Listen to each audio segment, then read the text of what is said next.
महसूल विभागाचा आकृतिबंध लवकरच मंजूर करावा यासह विविध मागण्यांसाठी आज तहसील कर्मचाऱ्यांनी राज्यव्यापी संप पुकारला। या संपामध्ये येवला येथे काम बंद करीत तहसील कार्यालयातील कर्मचाऱ्यांनी सहभाग घेतलाय।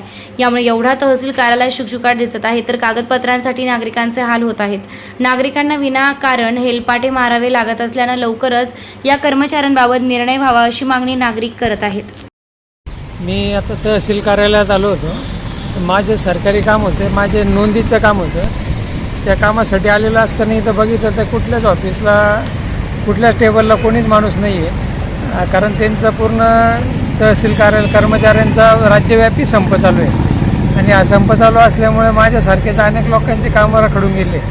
हे कामं असेच रखडून राहिलेले असल्यामुळं माझी सरकारला अशी विनंती आहे की हा संप जो आहे तो लवकरात लवकर मिटवावा। सरकारने त्यांच्या काय मागण्या असतील त्या लवकरात लवकर मान्य करून हा संप मिटवावा आणि लोकांचे कामही त्यामुळे मार्गी लागतील।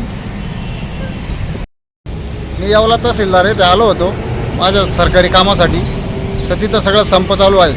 मला कुठल्याही प्रकारचं काम झालेलं नाही आहे। त्यांचा मेबूतच संप आहे, तो लवकरात लवकर संप मिटावा।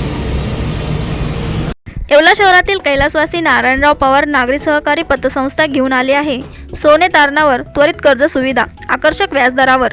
त्वरित संपर्क करा नारायणराव पवार नागरी पतसंस्था, शनी पटांगण येवला। कार्यकारी संचालक Sambhaji Raje Pawar, chairman Appasaheb Khairnar, vice chairman PK Kale, प्रभारी मॅनेजर AR तांबोळी व सर्व संचालक मंडळ।